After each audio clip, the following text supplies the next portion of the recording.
আলুগুলা ভেজে নেব। এখন হলুদ দিয়ে দিলাম,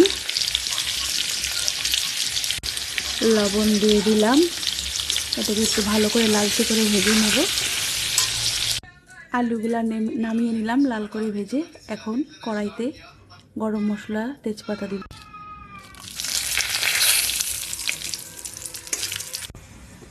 দিব রসুন, দিব আদা, কেটে রেখেছিলাম পেঁয়াজগুলা দিয়ে দিলাম। এখন লাল করে এবার ভেজে নেব। আগে থেকে হলুদ লবণ দিয়ে এখন টক দই দিয়ে চিকেনটা ভালো করে ম্যারিনেট করে নেব।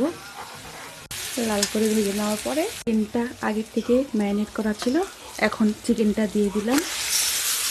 এখন ভালো করে নাড়াচাড়া করে নেব। লঙ্কার গুঁড়া দিয়ে দিলাম, আগে থেকে লঙ্কা দিয়েছিলাম না, এখন দিয়ে দিলাম। এখন এটা ভালো করে মিক্সড করব। কষা কষা মাংস হবে, ভালো করে কষায় নিচ্ছি। কষানো না হলে তো হবে না, যত কষাবো তত এটা স্বাদ হবে। দেখেন কতটা তেল ছেড়ে দিয়েছে। এবার একে একে আলু দিয়ে দিব। এখন ভালো করে কষাই নেব। চিকেন মশলা দিয়ে দিব, চিকেন মশলা। এবার চিকেন মশলা দিয়ে আবার একটু ভালো করে নাড়াচাড়া করব। এই ভালো মতন কষানো হয়ে গেছে, দেখেন কতটা তেল ছেড়েছে।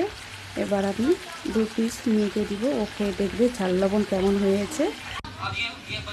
মেঘনাকে দিয়েছি, মেঘনা এখন খাচ্ছে, খেয়ে দেখবে কেমন হয়েছে। বলো এবার কেমন হয়েছে, ঝাল লবণ সব ঠিক আছে? তাহলে এখন জল দিয়ে দিব, একটু একটু গ্রেভি গ্রেভি না হলে তো ভালো লাগবে না। এখন একটু জল দিয়ে দিব, একটু গ্রেভি গ্রেভি থাকবে, তাহলে একটু ভালো লাগবে খেতে, নাহলে একবারে শুকনা ভালো লাগবে না। ঝোলটা ফোটা অবধি অপেক্ষা করতে হবে। ঝোলটা ফুটলে গরম মশলা দিয়ে নামিয়ে দিব। আপনারাও একটু দেখবেন। লবণ দিয়ে দিলাম, তেল আগের থেকে দিয়েছি। চিনি দিয়ে দিলাম,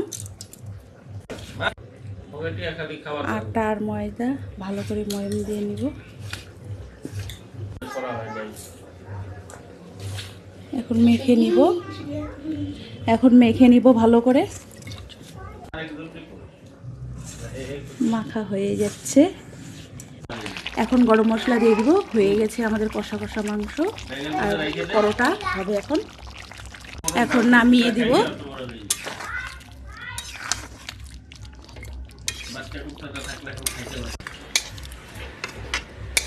হয়ে গেল আমাদের কষা কষা মাংস। এখন পরোটা হবে। এখন পরোটা ভাজা স্টার্ট। ঘি দিয়ে পরোটা, কষা কষা মাংস। চারিদিকে ভালো করে ঘিটা দে।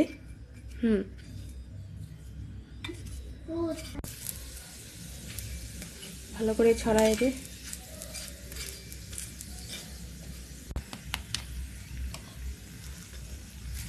একে একে সব ভেজে নিব।